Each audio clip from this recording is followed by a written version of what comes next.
जयपुर आज अपना 295वां स्थापना दिवस मना रहा है। गुलाबी नगर के रूप में विश्वविख्यात जयपुर अपने वैभव, कला और संस्कृति के लिए पूरे विश्व में अपना अलग स्थान रखता है।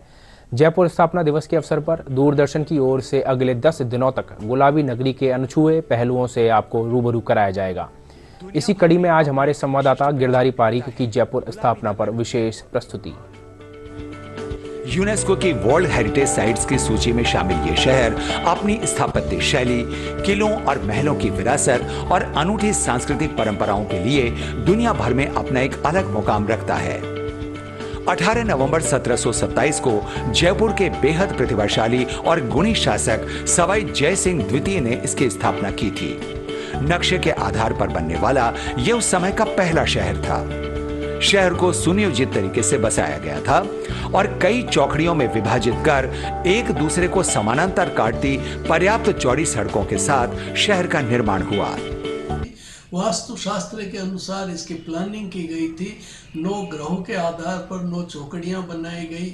साथ ही पूर्वापर रेखा और याम्योत्तर रेखा के हिसाब से शहर को 4 भागों में बांट करके और फिर भूमध्य रेखा के आधार पर इस शहर का निर्माण किया गया। जो पूर्वापर रेखा है उसी के कारण से पूर्व में सूरज उगता है, पश्चिम में चांद उगता है, इसलिए पूर्व में चांद पोल, पश्चिम में चांद पोल है तो पूर्व में सूरज पोल है। इसी के साथ सभी दरवाजों के पास में जो मारुति का मंदिर बनाया गया था, जिससे कि वो इस शहर की भगवान हनुमान जी की रक्षा कर सके। साथ ही अलग अलग चौकड़ियों के साथ साथ नक्षत्रों के आधार पर फिर इसके भाग बनाए गए अलग अलग। शहर की बसावट केवल राजमहलों तक ही सीमित नहीं थी, बल्कि आम लोगों के लिए भी नियोजित बस्तियां तैयार की गई थी। महाराजा सवाई राम सिंह के शासनकाल में जयपुर की इमारतों को गुलाबी रंग दिया गया। भगवान कृष्ण के मुकुट के आकार का हवा महल, खगोल शास्त्र के अध्ययन के लिए बनाई गई वेधशाला, जंतर मंतर, सिटी पैलेस, आमेर, जयगढ़ और नाहरगढ़ जैसे किले और महल आज दुनिया भर के पर्यटकों को आकर्षित कर रहे हैं। जयपुर के चारों तरफ यदि हम विचार करें तो किसी भी रास्ते में यदि हम जाते हैं तो वर्ग विशेष की तो मैंने जैसे अभी चर्चा की थी, उसी के साथ में जो जो प्रख्यात व्यक्ति थे, चाहे उसके अंदर ज्योतिषी हो, कर्मकांडी हो, ब्राह्मणों के लिए ब्रह्मपुरी के अंदर सभी का निवास स्थान उन्होंने करवाया। जयपुर एक धार्मिक नगरी के रूप में प्रख्यात हो तो उन्होंने सभी देवताओं के अर्चन के साथ में राधा गोविंद के दर्शन अपने स्थान से सीधे करने की परंपरा बनाई और सभी के लिए, जनता जनार्दन के लिए वह सुविधा उपलब्ध करवाई उन्होंने।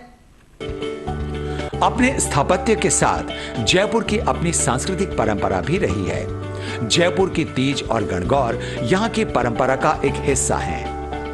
जयपुर को दूसरी काशी भी कहा जाता है क्योंकि जयपुर के इष्ट देव गोविंद देव जी के मंदिर, मोती डूंगरी के गणेश मंदिर, चांदपोल के हनुमान जी, आमेर की शिला माता, महर्षि गालव की तपस्या स्थली गलता जी, खोले के हनुमान जी सहित यहाँ बहुत से स्थान लोगों की श्रद्धा का केंद्र हैं।